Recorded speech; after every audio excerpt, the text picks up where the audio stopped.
Une définition importante dans l'analyse des systèmes est l'ordre d'un système. L'ordre est défini par le nombre de variables nécessaires pour décrire la dynamique de celui-ci. Ainsi, l'écriture qui est ici vous montre qu'il faut n coefficients de A0 à 1, n coefficients pour pouvoir décrire la dynamique du système. L'ordre est donc de n, à partir du moment où A0 est différent de 0. Les conditions initiales, y de 0, y de 1, jusqu'à y de n-1, seront toujours nulles, au besoin par changement de point de repos réel. On aura donc toujours z, la transformée en z de la succession des y de k plus n, qui vaut z puissance n y de z. Comme je vous le disais pour les diapositives précédentes, le rang de l'échantillon, c'est l'exposant de z qui multiplie la transformée de l'échantillon. Cela se manifeste par le fait qu'à l'origine, si le seul signal a sollicité l'entrée U de k, la sortie Y de k va tarder à apparaître, puisqu'il faudra un certain nombre d'échantillons un certain nombre d'échantillons Y pour que la dernière, Y de k plus n, apparaisse. Voyons ce que cela veut dire au niveau des échantillons. Deux représentations de chronogramme d'une sollicitation par Heaviside, par échelon, et le comportement d'un troisième ordre. En analogique, le même comportement. Ici, on a en numérique, pour que l'échantillon Y de k plus 3 apparaisse, il faut qu'il y ait déjà eu l'échantillon Y de k plus 2, de k plus 1 et de k. Il faut donc, quand on a les conditions initiales égales à 0, qu'il y ait déjà eu trois sollicitations en entrée pour commencer à avoir à la quatrième sollicitation une réponse non nulle. Les trois échantillons de réponse nulle ne sont pas un retard, c'est l'inertie numérique du système. En analogique, cela se manifeste par une très lente progression de la réponse du signal. Dans le cas des retards purs, l'aspect se présente dans les coefficients de l'entrée U. Si je reprends le système du second ordre qui est ici, avec deux conditions initiales nulles, qui répond après un cinquième échantillon d'entrée, l'expression qui est là veut dire que la sortie sera nulle pour les 5 premiers coups de signal d'entrée. On ne pourra pas avoir de calcul de la sortie de Y de K avant qu'il y ait eu 5 échantillons d'entrée. Voilà, donc c'est ce que on a donc à ce moment-là un retard pur de 5 échelons, et ce retard se manifeste au niveau de l'équation récurrente de l'entrée, ne pas confondre.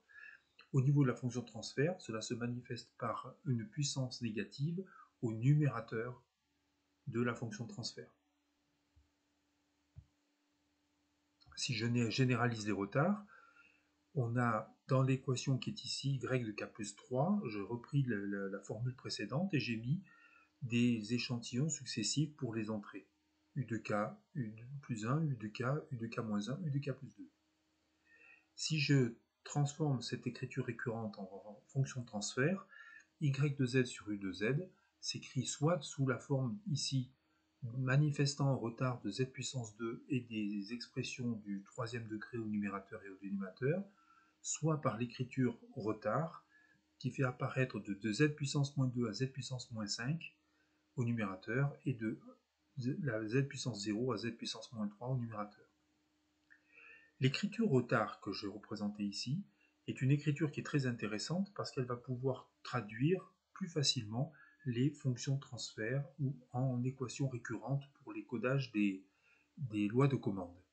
En effet, en faisant entre les deux, la différence est que je porte un i égale à k plus 3, un changement de variable d'échantillon, et à ce moment-là, y de i par rapport à k plus 3, qui est ici, y de i, c'est que c'est écrit uniquement avec des valeurs qui sont son passé, le passé de l'entrée, le passé de la sortie.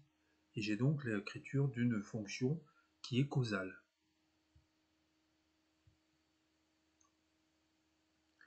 On retiendra donc qu'un retard pur se manifeste par n delta, manifesté dans les fonctions de transfert par z puissance moins n, et que le zéro numérateur, z moins z0, représente une avance partielle.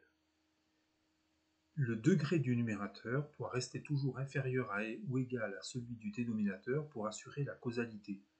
En effet, si le numérateur avait un coefficient supérieur en puissance de z à celui du dénominateur, cela voudrait dire que le signal de sortie apparaît avant la sollicitation de l'entrée.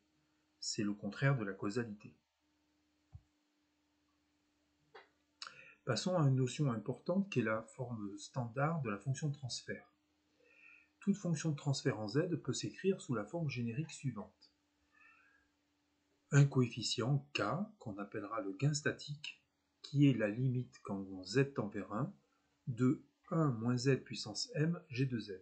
Alors 1 moins z puissance m, c'est celui qui enlève l'élément suivant, qui est le nombre d'intégrations numériques. En effet, les intégrations numériques se manifestent par le coefficient 1 moins z au dénominateur. Le puissance m signifie qu'il y a m intégrations. Les retards purs se manifestent, on l'a déjà vu la diapositive précédente, par un coefficient négatif de z au numérateur. Ils correspondent au pôle z égale 0. D'accord ? Mettons par exemple sous la forme canonique la fonction de transfert de la récurrence suivante. 2y de k est égal à y de k-1, y de k-2, 3y de k-3, 3u de k, 2u de k-1 et 5u de k-2. Le rapport des y sur les u, g de z, nous donne donc le rapport qui est ici. On constate que les termes seraient du troisième degré. L'écriture retard peut se écrire sous la forme d'écriture avance parce que les puissances de z sont positives, z facteur d'un second degré au numérateur et d'un second degré au dénominateur. Cela fait donc apparaître ici une avance de 1. Le pôle z égale 1, si je calcule maintenant le dénominateur avec z égale 1, qu'est-ce que je trouve ? Je trouve ici une valeur égale à 0. Preuve que le z égale 1 est un pôle annulant le dénominateur. Et je vais le retrouver deux fois, parce que si je refais la factorisation, je vais trouver un terme qui a encore 1 pour valeur de pôle. Donc le dénominateur, qui est ici, 2z cube moins z carré moins 4z plus 3, peut s'écrire z moins 1 au carré, facteur de 2z plus 3. Maintenant que je sais que 2z plus 3 est le dénominateur des 2z de la forme générique, je vais pouvoir calculer le gain statique. 3 plus 2 plus 5, ça fait 10, et en bas, 2 fois 1 plus 3, ça fait 5. J'ai donc le gain statique K qui vaut 2. Finalement, l'expression que j'avais ici, le G de Z que j'avais ici, s'écrit de la manière suivante.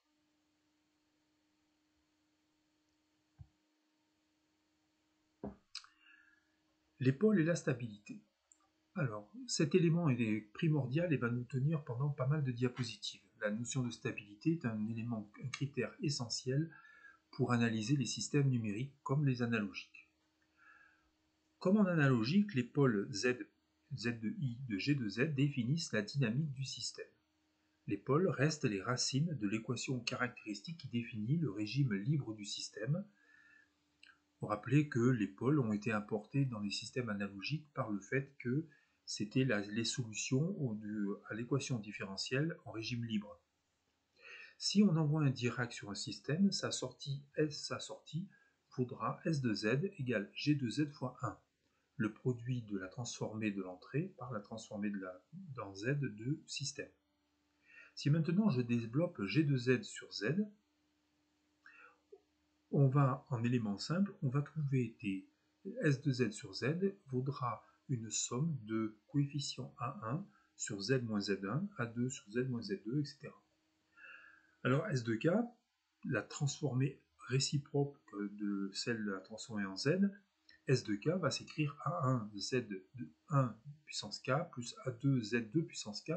Ce sont les transformées de chacun des termes de la développement en éléments simples. on constate que S de K ne s'amortit que si l'ensemble de tous les termes Z1 ou Z2, etc., tous les ZI, ont un module plus petit que 1. On retiendra, et c'est important, on retiendra que le système n'est stable que si ses pôles sont dans le cercle unité, c'est-à-dire un module plus petit que 1. Ils seront d'autant plus stables qu'ils seront plus à l'intérieur du cercle unité. Voyons un peu les comportements à une sollicitation à un échelon d'un système dont les pôles seraient 0, c'est un simple retard. 0,3, c'est une croissance exponentielle. 0,6, une croissance plus lente. 1, c'est l'intégration. 1,2, on voit que c'est une sortie divergente. Pour les valeurs réelles négatives, on a un amortissement, un système amorti qui converge rapidement ou qui converge plus lentement si on s'éloigne du 0. Enfin, on a un système purement oscillant si on est à -1. Et enfin, pour une valeur dont le module est plus grand que 1, on a une instabilité divergente. Si le pôle n'est pas réel mais a une part imaginaire, eh bien on se retrouve avec un comportement que l'on comprend bien. Regardez, on a simplement un retard, parce que dans ce cas-là, on a deux pôles, ils sont conjugués, c'est-à-dire symétriques par rapport à l'axe des abscisses. Quand j'ai deux pôles, j'ai forcément deux réponses qui sont nulles, comme lorsque j'avais un pôle, j'avais une réponse qui était forcément nulle. Rappelez-vous ce qu'on a dit au niveau des degrés. Donc on a deux réponses nulles, et plus on s'éloigne du centre, plus on s'éloigne de l'origine, plus le temps de réponse est grand. On a un système qui est oscillant, ou bien un système qui va tangenter la valeur finale, ou bien un système instable encore, si on est instable vers une limitation, ou instable avec une asymptote si l'on sort de l'origine. Ici, on est stable, mais avec une forte oscillation, puisqu'on est loin du centre, loin de l'origine. Les zéros ont aussi une importance dans les systèmes numériques. Voyons pour un pôle donné, c'est-à-dire le pôle qui est en 0,6, le pôle qui avait ce comportement tout seul, quel est l'effet d'un zéro? Eh bien, on voit tout d'abord que le 0 fait disparaître le retard de 1 coup à l'origine. Ici, le fait qu'on ait un 0 fait qu'il y a une réponse non nulle dès l'origine. Alors, quel est l'effet des pôles? On voit qu'il anticipe les réponses. Regardez, lorsque le pôle est sur le 0 et le pôle sont confondus, la réponse à un échelon, c'est exactement le même échelon. On n'a ni retard, ni comportement incohérent. C'est quelque chose qu'il faudra se souvenir quand on cherchera une correction. Si on peut, avec un pôle, éliminer un 0. Avec un 0, pardon, on peut éliminer un pôle et avoir un comportement totalement transparent d'un système. Voilà. Donc les pôles, ils peuvent avoir une influence dépassante, une influence accélératrice, une influence d'élimination des zéros. Un zéro peut avoir une influence accélératrice, ralentissante ou annihilatrice de la présence du pôle. Nous verrons plus loin comment un pôle et un zéro réel peut avoir une influence sur les pôles complexes. Ici, on a vu l'effet sur un pôle réel.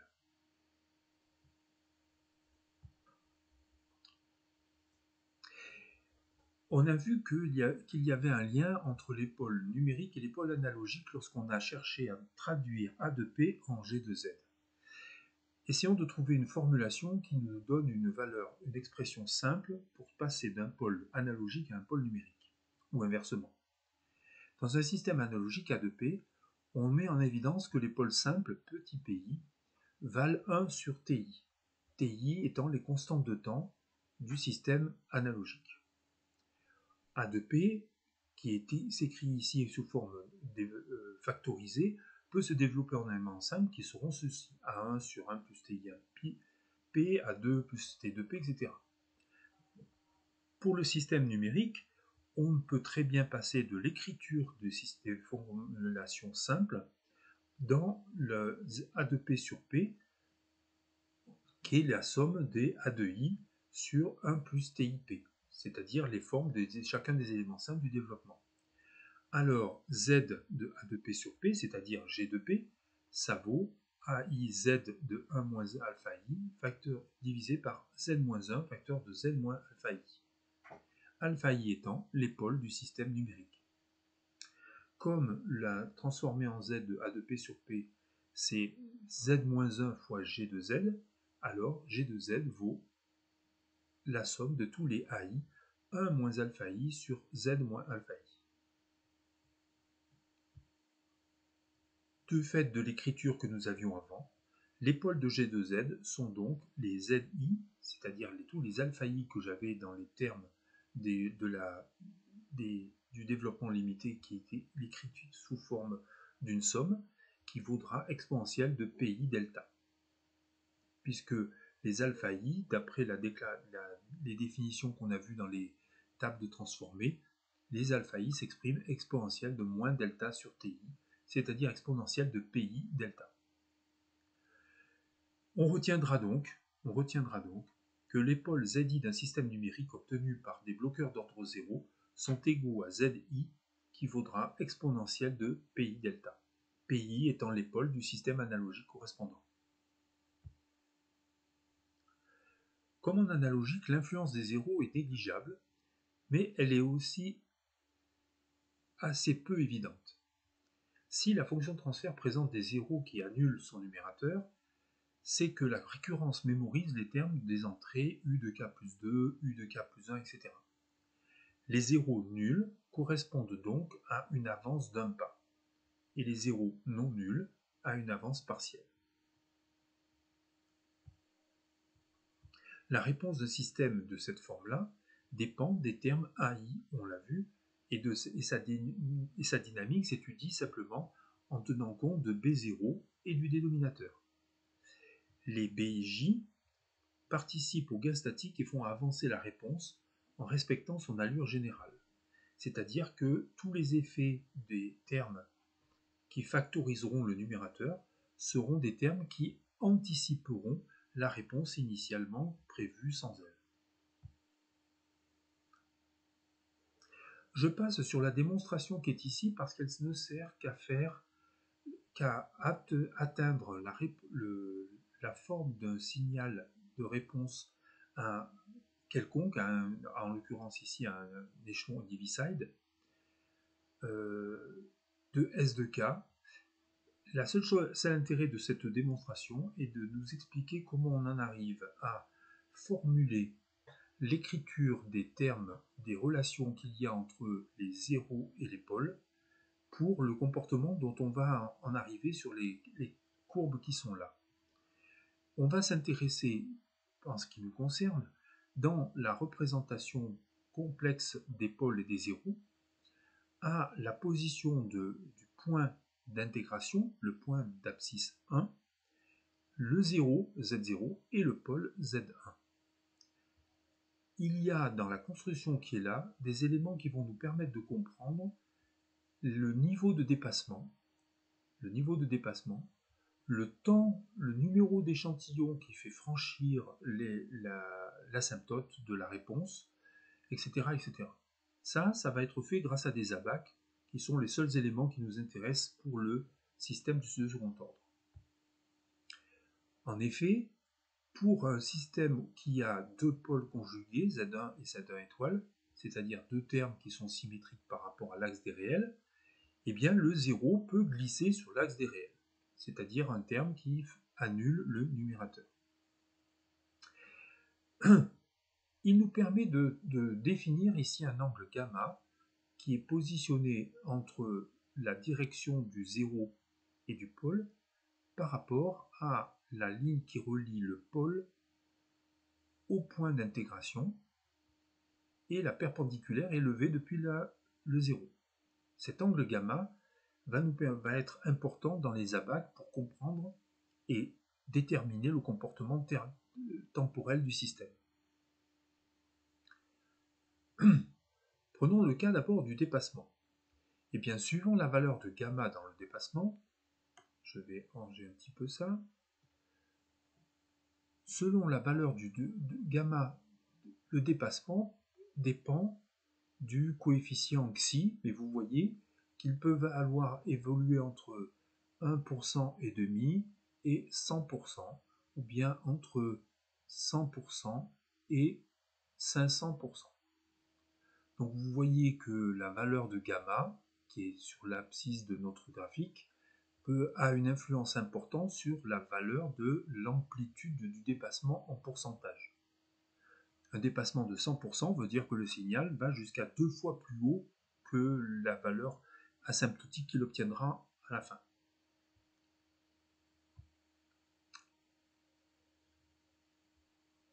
Le modèle, maintenant, nous allons passer à l'étude des deux modèles du premier ordre et du second ordre. Pourquoi ? Parce que comme dans tous les systèmes analogiques comme numériques, en connaissant le comportement de deux modèles, on peut déterminer le comportement des modes majoritaires du premier ordre ou du deuxième ordre correspondant au comportement d'un système. Un système du troisième ordre, par exemple, pourra se décrire comme la combinaison d'un système d'un premier ordre et d'un deuxième ordre. Évidemment, l'ordre de chacun d'eux, les pôles de chacun d'eux étant bien différents. Alors, un système proprement numérique ne présente que peu d'intérêt. Par contre, il est intéressant d'analyser un système analogique échantillonné par un bloqueur d'ordre 0. Je vous rappelle que la transformée en Z se calcule à partir de la transformée en P par la formule qui est ici. Alors attention, le 1 sur P qui est ici, il ne faut surtout pas chercher à le traduire par des développements, les développements limités tels que l'approximation de Padé ou autre. Quand on a une formulation de A de P, il faut décomposer en éléments simples autour de pôles du premier ordre ou de pôles complexes du second ordre. Par exemple, le système du premier ordre analogique est ici. On sait déjà qu'il nous donne un pôle A0 qui vaut l'exponentielle de moins delta sur T0, T0 la constante de temps du système analogique. Car le gain du système analogique, et 1 plus A0, c'est le numérateur de G2Z. G2Z est du premier ordre et dépend fondamentalement de la valeur de delta, on en a déjà parlé. Le pôle positif à A0, à moins A0 plutôt, de valeur absolue toujours inférieure à 1 pour que le système soit stable, vaut donc Z0 exponentielle de moins exponentielle de moins delta sur T0, c'est-à-dire exponentielle de P0 delta. Le gain statique vaut donc le terme qui est ici, K facteur de 1 plus A0 sur 1 plus A0. Et que devient G2Z alors pour un retard fractionnaire de delta? Alors quand on a un retard fractionnaire de delta, ça veut dire qu'il existe ici un terme dans A de P qui dépend de l'exponentielle de moins P tau. Tau ici notant la valeur du retard du système analogique par rapport à sa sollicitation. La démonstration de la transformée en Z modifiée nous amène à dire que quand on a exponentielle de moins P tau sur P facteur de 1 plus Tp, nous donne une fonction de transfert en Z modifiée qui vaut 1 sur 1 moins Z, l'intégration correspondant au 1 sur P, moins exponentielle de moins M delta sur T sur Z facteur de moins M delta sur T. C'est-à-dire que le retard partiel se manifeste comme un premier ordre à part entière avec un pôle qui est un pôle exponentielle de moins M delta sur T avec M qui vaut 1 moins tau sur delta. On constate donc que tau doit toujours être inférieur à delta, puisque sinon on a un M qui deviendrait plus grand que 1. Négatif, qui deviendrait négatif. Voilà, donc on a un retard partiel se traduit par une intégration et une avance et un pôle du premier ordre dont la valeur M vaut 1 moins tau sur delta.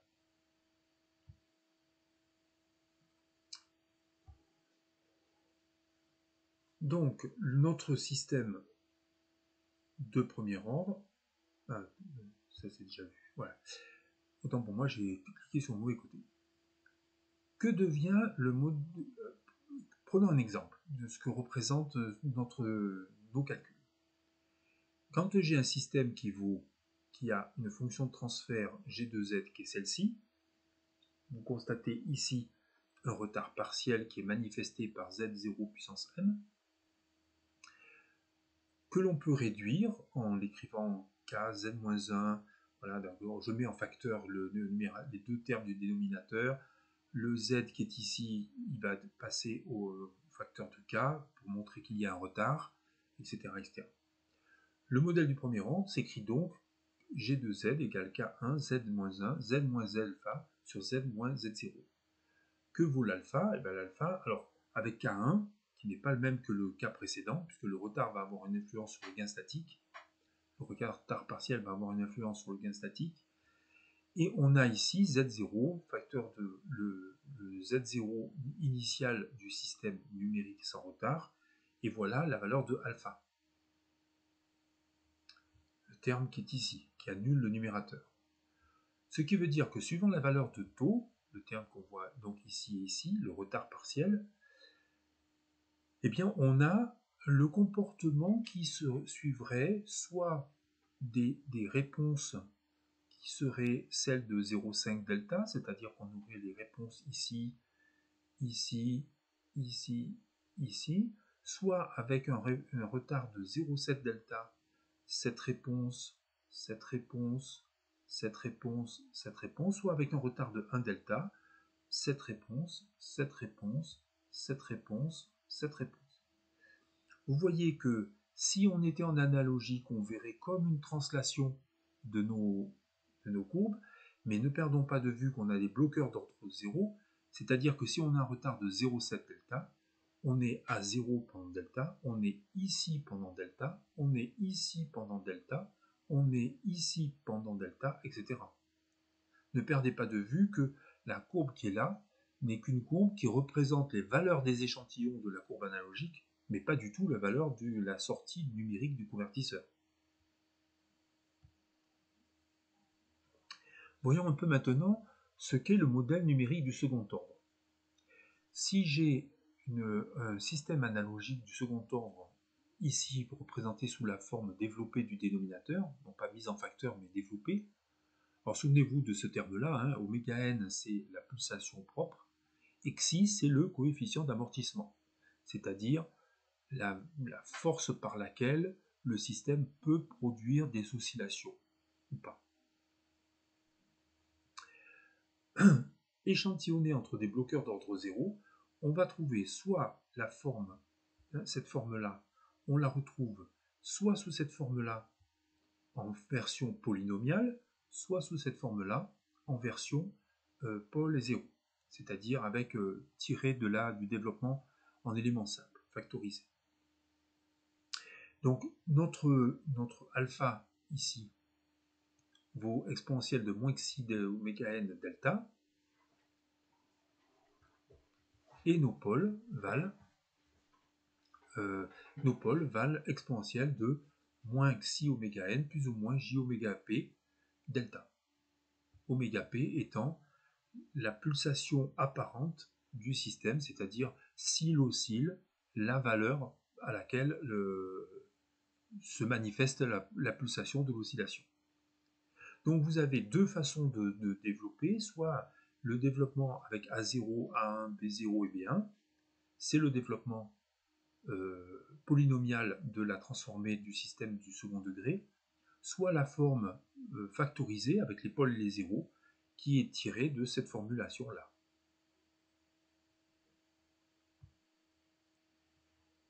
On en arrive donc, pour représenter le comportement des systèmes du second degré, à une série de 4 abaques dont il faut absolument que vous sachiez faire l'usage et identifier le rôle que chacun possède. Le premier abaque que nous avons vu, c'est celui qui est ici, qui est tiré directement de la représentation de la place des pôles et des zéros dans le repère complexe de Z. du plan Z. On a les parties réelles sur l'axe des abscisses, les parties imaginaires sur l'axe des Y.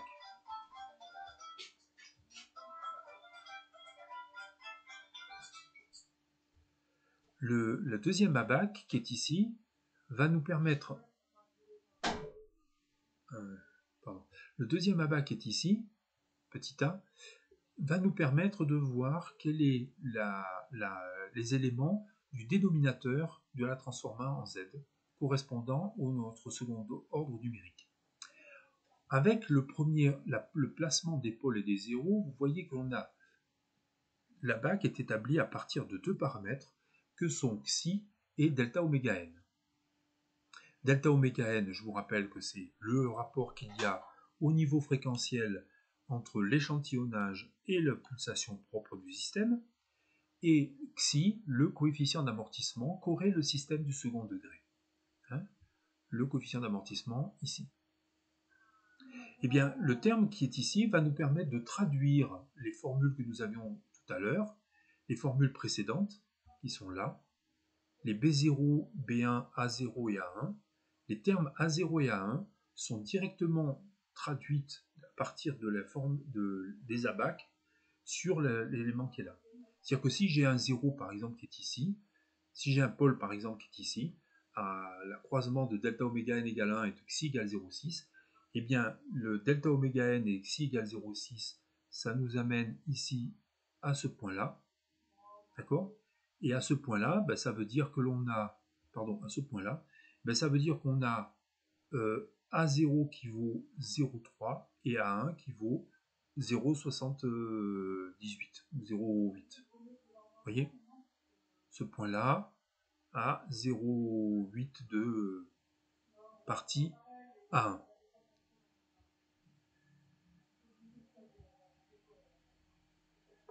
Alors, non seulement il faut... je vais finir avec les deux autres abaques. On a déjà évalué cet abaque-là comme étant celui qui indique quel est le niveau de dépassement du signal.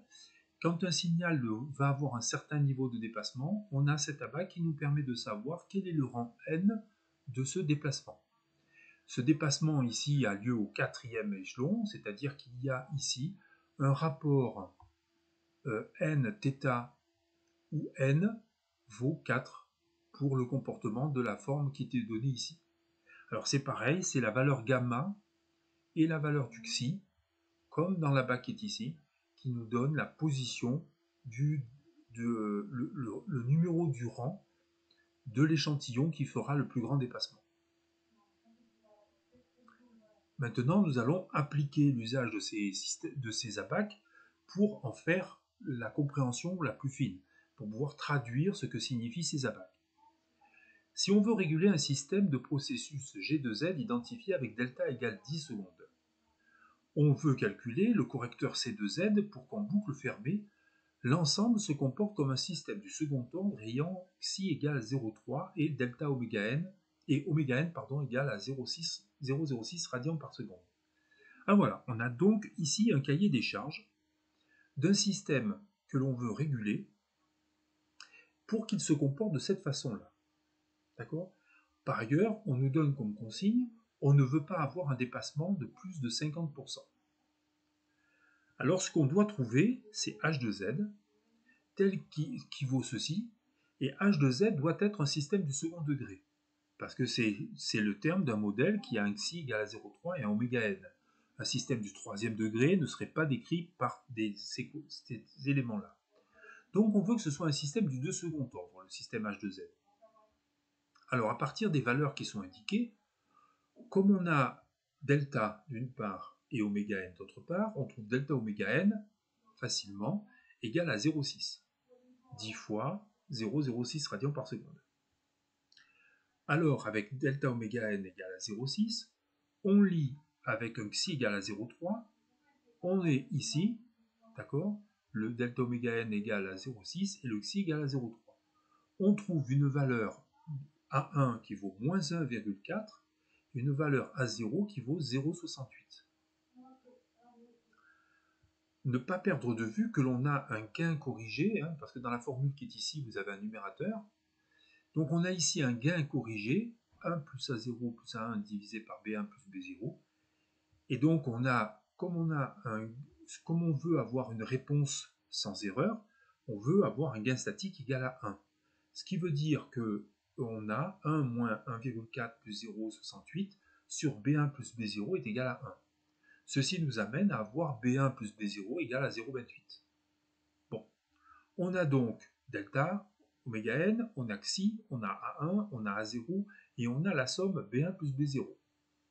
Passons à la suite. Sur la courbe qui est ici, on va pouvoir placer notre pôle qui est à 0,6 de delta oméga n et de 0,3 de xi. Le pôle est donc ici. Ce que je cherche, moi, c'est d'avoir un dépassement inférieur à 50 degrés. Ce que je vois, c'est que suivant la position du zéro que j'ai, qui peut bouger sur tout l'axe des réels, l'angle gamma qu'il y aura entre la perpendiculaire issue de ce zéro et l'axe qui lie le point 1 à la valeur du pôle, cet angle-là va varier. Si par exemple j'étais ici à 0,6, l'angle entre ce segment-là et la perpendiculaire serait dans un sens inversé. J'ai le xi, on me dit que le xi est égal à 0,3. C'est-à-dire que mon xi, il est ici, quelque part sur cette courbe-là, suivant la valeur de gamma. Ce que je veux, c'est dépasser de moins de 50%. Donc, je trace une droite qui coupe la ligne d'xi égale à 0,3, la courbe de 0,3, entre le point 25 degrés, disons 30 degrés, et puis le point moins 55 degrés. J'ai donc une large plage de valeur angulaire gamma qui me permet de minimiser le dépassement en dessous de 60%. Mettons-nous pratiquement au milieu de cet intervalle-là, c'est-à-dire aux alentours de moins 20 degrés. Ici, moins 20 degrés. Sur la bac B, je vais donc porter un angle de moins 20 degrés avec un rapporteur et chercher par rapport à la perpendiculaire le point qui coupe ici 20 degrés avec le lien qui passerait de ce point-là au pôle. Je trouve une courbe qui est à peu près ici à moins 0,5. Vous voyez, on trouve un angle de vingtaine de degrés quand on a le 0 qui est à moins 0,5. Comme j'ai la valeur de 0 et que Z0 vaut moins B0 sur B1, donc moins 0,5, et que je connais B0 plus B1, j'en déduis la valeur de B0 et la valeur de B1. Résultat, je connais tous les termes de H de Z qu'il me faut pour avoir le comportement attendu à mon système à partir du cahier des charges. Ici, je trace on va voir en prenant différentes valeurs de Z0, quel est l'effet que vont avoir le Z0, le fameux 0 du numérateur, sur le comportement à une réponse indicielle. On voit que pour une valeur égale à 0,3, je suis sur les ronds, c'est-à-dire je suis ici, ici, ici, ici, etc. Avec la valeur moins 0,5, je suis sur les carrés, c'est-à-dire je suis ici, ici, ici, ici, ici, d'accord. Et avec la valeur 0,6, plus 0,6, je suis sur les endroits où il y a des croix, c'est-à-dire je suis ici, ici, ici, ici. On constate donc deux choses. Le dépassement avec les ronds est plus grand ici que là. Vous voyez, là j'ai le coefficient 1 qui est la valeur asymptotique de notre système. La valeur asymptotique, puisque j'ai normalisé la valeur de y avec la valeur de k. La valeur asymptotique est de 1. Et vous voyez que le dépassement qui est ici, c'est 1,55. Donc 55% de dépassement. Ici, le dépassement est de 40%. C'est bien, mais on peut faire mieux. Regardez, ici, j'ai un dépassement de 35%. Et le dépassement de 35%, le plus grand dépassement a lieu pour le l'échantillon numéro 3. 1, 2, 3. En effet, si je faisais le calcul sur les abacs précédents, si je reportais ici pour que xi égale 0,3, que gamma égale à moins 20, je verrais un angle. Xi égale 0,3, gamma égale à moins 20, c'est ici. Je verrai un angle qui vaut 180 degrés et l'angle delta étant l'angle qui est ici entre l'origine et le pôle. Gamma, c'est l'angle qu'il y a entre delta, θ, je veux dire θ de nθ, c'est l'angle qu'il y a entre le pôle et l'origine. Cet angle-là, il vaut à peu près 60 degrés. 180 degrés divisé par 60 degrés, ça fait 3. C'est ce qui explique que c'est le troisième échantillon qui a le déplacement le plus grand. Voilà.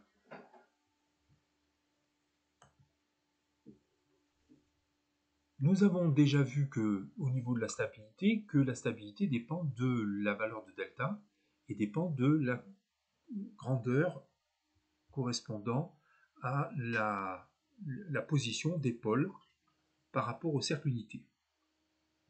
Pour éviter les calculs de solutions complexes, qui deviennent complexes dès qu'on est au troisième degré, à moins que vous ayez une calculatrice qui est déjà programmée pour faire la résolution de solutions des équations du troisième ou de degré supérieur, on s'est doté d'outils et de critères qui évitent de calculer les pôles. Alors les critères de stabilité, on les porte soit sur l'étude d'un système en boucle ouverte, soit sur l'étude d'un système en boucle fermée. En boucle ouverte, le critère est assez simple. En boucle ouverte, pour que les pôles de h de z égale g de z sur 1 plus g de z sont les zéros du dénominateur, c'est-à-dire 1 plus g de z, l'équation caractéristique de cet élément-là, 1 plus g de z. Lorsque z parcourt le cercle unité, donc lorsque z parcourt le cercle unité, comme ça, la courbe correspondant à d de z passe le long d'un circuit qu'on appelle le lieu de Nyquist, qui entoure ou non l'origine qui est ici, mais qui entoure ou non le point moins 1 dans le 1 plus g de z. Le point moins 1 devient un élément critique. Alors, il y a un théorème des intégrales multiples, des intégrales spatiales, qui dit que lorsque g de z est stable, ces pôles sont petits, d'accord, et h de z sera stable si, quand z décrit le cercle unité dans le sens trigonométrique, le lieu de g de z laisse le point moins 1 à gauche. Donc ici, le lieu de g de z, vous voyez, c'est ce tracé-là, il laisse le point de z, le point moins 1 à gauche, donc le tracé 1 est stable. Par contre, le tracé 2 qui est ici laisse le point moins 1 à droite, et donc l'expression qui est représentée par la courbe 2 est un système instable. Bon, mais ça demande à faire les calculs des intégrales, ce qui n'est pas plus simple que de chercher les solutions d'un polynôme de degré élevé. On s'est donc posé, comme pour le critère de Routh pour les systèmes analogiques, l'utilisation d'un critère algébrique. Alors, c'est le critère de Jury et lui porte sur le système en boucle fermée. Comment on établit le tableau de Jury et ensuite comment on utilise le tableau pour en tirer les réponses aux critères? On commence par écrire dans le tableau, la première ligne, c'est l'ordre croissant des coefficients du dénominateur, A0 à n. Et la deuxième ligne, c'est la symétrique de la première, c'est-à-dire le A0 ayant commencé à gauche, il commence maintenant à droite, et le AN qui finissait à droite commence maintenant à gauche. Ça, cette première paire de lignes, elle se trouve directement tirée de dénominateur de d'autres fonctions de transfert d de z égale. L'étape suivante correspond à faire un calcul avec les deux lignes précédentes. Chacun des termes de la colonne correspondant est calculé de la manière suivante. Le B des termes des coefficients b qui sont une série, hein, une paire de deux lignes, comme la ligne 1 et 2, le 2 a disparu, hein, je suis désolé, la ligne 1 et 2 ont été élaborées à partir des coefficients du dénominateur, les lignes 3 et 4 seront déterminées à partir des calculs faits sur ces coefficients des lignes 1 et 2. Le calcul se fait de la manière suivante. Je fais le produit entre le terme de la première colonne et le terme de la colonne qui m'intéresse, auquel je soustrais le produit de la ligne du dessous de la première colonne avec la ligne du dessous de la colonne qui m'intéresse. Donc Bn-J vaut A0 que multiplie An-J, A0 que multiplie An-J, moins An que multiplie Aj. Voilà, et donc ça me donne le coefficient Bn de J. Alors B0, par exemple, comment il est calculé, B0? Ben B0, il vaut A0 que multiplie A0, moins An que multiplie An. D'accord? C'est-à-dire A0 carré moins An carré. Pour la première colonne, ça va toujours se présenter sous cette forme-là. Voilà. Donc pour les coefficients C de la cinquième colonne, alors une fois qu'on a fait la ligne 3, de proche en proche, comme ça, avec les coefficients de la première colonne des A et la colonne où on calcule des A, eh bien, on fait la symétrie pour la ligne paire. C'est-à-dire qu'on reporte le Bn-1 sous le B0, le Bn-2 sous le B1, etc. Et le B0 va se retrouver sous le Bn-1. Donc encore une fois, hein, ici on fait simplement une symétrie de la ligne impaire vers la ligne paire. Et ainsi de suite pour les coefficients C des lignes 5 et 6, etc. etc. Voilà, donc Q0 par exemple, eh bien, il vaudra P0 moins P0 carré moins P3 carré, et puis Q1 ici vaudra P0 P1 moins P3 P2, etc. Q2 vaudra P0 P2 moins P3 P1, etc. etc. Bon, au bout d'un certain temps, on a donc rempli un tableau qui est forcément triangulaire, parce que le coefficient qui est là faudra forcément 0. C'est pour ça qu'on perd une colonne à chaque ligne. Alors comment s'énonce le critère une fois qu'on a établi le tableau de jury? Le critère s'analyse à partir de la première colonne, comme le critère pour le critère de Routh. Si le polynôme caractéristique pour z égale 1 donne 3 conditions à respecter, alors le système est stable. Quelles sont ces 3 conditions? Eh bien, il y a 2 conditions du calcul sur les dénominateurs. Je fais le calcul de d de 1. d de 1 doit être positif, strictement positif. d de moins 1 doit être positif pour les n pairs et négatif pour les n impairs. N, je vous rappelle, c'est le degré du dénominateur de d de z. Et donc ces deux conditions doivent être respectées, d de 1 positif et d de moins 1 finalement du signe de la parité de paires, hein, de n, la parité de n, et n-1 contraintes tirées de la première colonne du tableau de jury doivent être vérifiées. On doit trouver, et c'est pour ça qu'il est important de tirer un premier trait après les coefficients A0 et AN. Hein. Regardez dans la diapositive qui est là, j'ai clairement tiré un trait sous la première paire de lignes pour montrer ce qui est tiré directement de D de Z et ce qui est calculé à partir des coefficients de D de Z. Parce que cette ligne de démarcation change le sens des inégalités que l'on doit vérifier. En valeur absolue, et c'est important de noter, en valeur absolue, AN doit être supérieur à AN0, B0 doit être supérieur à Bn-1, C0 doit être supérieur à N-2, P0 doit être supérieur à P3, etc., etc. Attention, il faut qu'il y ait N-1 contrainte vérifiée. Ce qui veut dire que si on a un premier ordre, eh bien, il n'y a aucune contrainte à vérifier. Pour un deuxième ordre, il n'y a que cette contrainte-là à vérifier. Pour un troisième ordre, il y a cette contrainte plus cette contrainte qu'il faut vérifier. On va servir de C pour les quatrièmes ordres. D'accord? Pour simplifier et pour revenir à des choses simples, pour un deuxième degré, eh bien, on doit avoir D de 1 positif, D2-1 positif puisque n égale 2 est pair, et valeur absolue de A0 plus petit que valeur absolue de A2.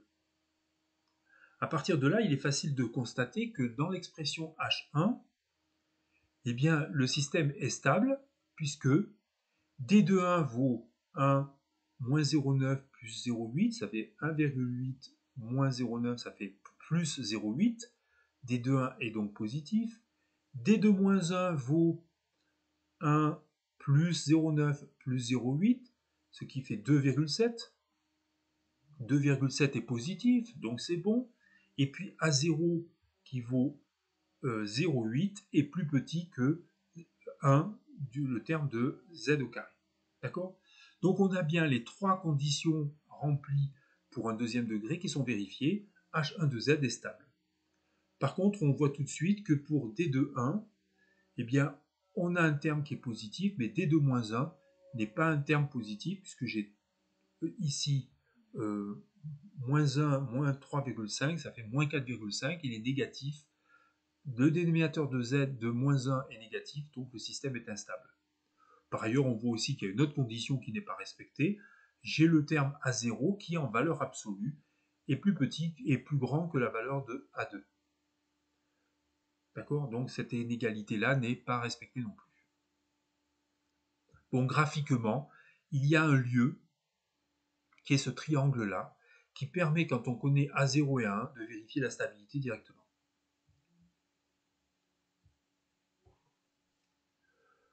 Pour les systèmes du second ordre, donc, on a bien vu comment utiliser le critère de jury. Est-ce qu'il y aurait une façon de voir le problème de la stabilité des systèmes du premier ordre?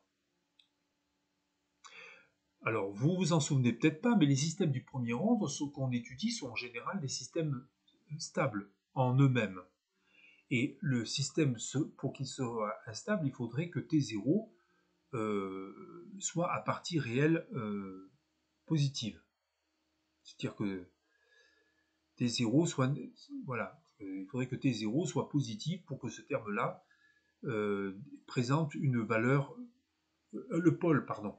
Il faut que le pôle qui vaut moins 1 sur T0 soit positif, c'est-à-dire un temps négatif pour que le système soit instable. Il est rare que les constantes de temps soient négatives, donc il est rare que les systèmes du premier ordre soient instables. La fonction de transfert en boucle ouverte d'un tel système, on l'a déjà vu, s'écrit de cette manière-là.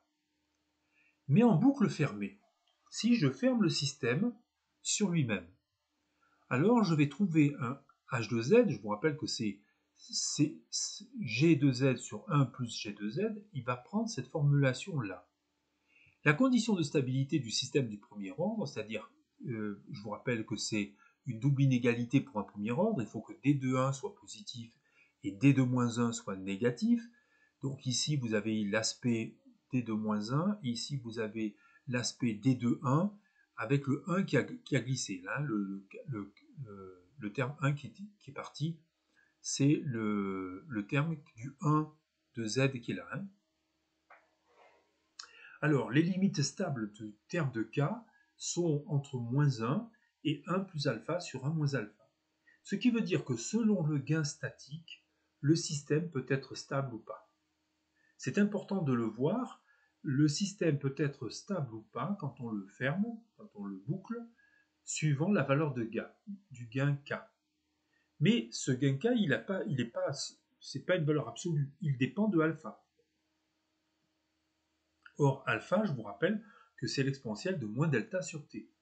Il y a donc un lien entre le gain statique et la période d'échantillonnage qui est une limite. Il y a une période d'échantillonnage limite qui dépend du gain et au-dessus de lequel il ne faudra pas aller. Donc, un système du premier ordre peut donc devenir instable s'il est échantillonné trop lentement. C'est ce qu'il faut retenir. Alors qu'un système analogique, ça ne peut pas se produire, un système numérique, ça peut se produire. Après avoir parlé de la stabilité, je vous avais dit qu'il y avait pas mal de diapositives là-dessus, parlons maintenant un peu d'une autre performance qui est la précision d'un système numérique. Si j'essaie d'exprimer l'erreur, qui sera le révélateur de la précision, l'erreur sous forme exponentielle de z dans l'espace fréquentiel et epsilon de k dans le domaine temporel, je vais pouvoir utiliser un théorème dans les transformés en z qui est le théorème de la valeur finale. Ce théorème nous dit que la valeur finale de l'erreur, c'est la limite quand z tend vers 1 de z-1 fois la transformée en z de l'epsilon. Évidemment, cette valeur n'a de sens que si epsilon de z, les pôles de epsilon de z sont stables. Si le système n'est pas stable, si l'erreur va battre la chamade, va partir en dérive complète, je ne pourrai pas calculer la valeur finale. Alors si on appelle g de z la fonction de transfert en boucle ouverte d'un système, alors l'erreur, epsilon de z, c'est yc sur 1 plus g de z. Ça, je vous renvoie aux formulations des expressions des schémas blocs. G de z qui va s'écrire sous une forme canonique k facteur de 1 sur z-1 puissance m, le gain statique, la classe, le nombre d'intégration, le numérateur et dénominateur de dz. Alors, suivant la sollicitation que je mets en yc, c'est-à-dire suivant la valeur de l'entrée, je vais avoir des epsilon de z qui vont évidemment varier. Et suivant la valeur de m, je vais évidemment avoir des valeurs de epsilon qui vont varier. Le tableau qui suit, qui ressemble énormément au tableau des grandeurs analogiques, nous dit de combien est l'erreur en fonction de la nature du signal, échelon, rampe, parabole, et la classe, c'est-à-dire le nombre d'intégrations dans la fonction de transfert en boucle ouverte. M égale 0, 1 ou 2. On voit que l'erreur est limitée si je n'ai pas d'intégration dans le système. L'erreur est limitée dans le cas où j'ai un échelon E0 à E0 sur 1 plus K, le gain statique. Donc plus le gain statique est important, plus l'erreur est faible. L'erreur est infinie dans le cas où j'ai une commande d'un signal en rampe ou d'une commande en parabole. Maintenant, si je mets une classe de 1, une intégration, l'erreur à un échelon s'annule, l'erreur à une rampe devient égale à la pente de la rampe delta sur K. Là encore, plus le gain statique est important, plus l'erreur est faible. Plus le delta est important, plus l'erreur est importante. Et à une commande en parabole, l'erreur est infinie. En cas de de classe égale à 2, les erreurs en échelon et à une rampe sont nulles, et l'erreur de parabolique, l'erreur de suivi, de poursuite, c'est B, la valeur de la raison temporelle du signal d'entrée, delta carré sur K. Évidemment, là, il faut que delta soit vraiment petit pour ne pas avoir trop d'influence dans l'erreur parabolique. Voilà, ceci se traduit par les comportements que l'on voit ici. L'erreur existante, nulle, nulle, infinie, existante, nulle, infinie, infinie, existante. Enfin, limitée à une valeur donnée. Mais attention, dans le monde numérique, ce n'est pas si simple que dans ce tableau-là. Parce que dans le monde numérique, le fait de voir une erreur nulle ou une valeur constante ne signifie pas que le signal analogique correspondant est constant. L'illustration de la courbe qui est ici nous le montre bien. Il peut y avoir un ronflement, un battement, une ondulation du signal réel, alors que les prises d'échantillons ne voient rien venir. Bon. Ce qui veut dire qu'il faudra toujours dans nos systèmes vérifier que l'on n'a pas de comportement oscillant inconnu qui pourrait apparaître. Ce petit genre de problème a posé des problèmes à la fusée Gemini à 2 reprises. Elles ont explosé en vol à cause de ça. J'attire donc votre attention sur le fait ne faites pas la même chose dans votre pays dans le courant de l'année. Alors on peut noter que epsilon de l'infini, c'est-à-dire la valeur finale qui est ici, que j'avais défini tout à l'heure, c'est z-1, yc, facteur de 1 moins h de z, dans le cas où h de h est la fonction de transfert en boucle fermée. On en déduit donc que selon la grandeur yc, la consigne, l'erreur finale est nulle si 1 moins h de z est égal à z moins 1 puissance n m de z, où n est un numéro de rang de difficulté de signal, si j'ose dire, 1 pour un échelon, 2 pour une rampe, etc. Et m de z, une fraction qui dépend du modèle choisi pour h de z. C'est-à-dire que quand on choisira d'avoir une certaine précision, on pourra, en fonction, évidemment, ça toujours fonction de la nature du signal d'entrée, choisir des éléments de m de z qui vont impacter le modèle h de z. On parlera de ça quand on parlera des modèles des correcteurs plus tard.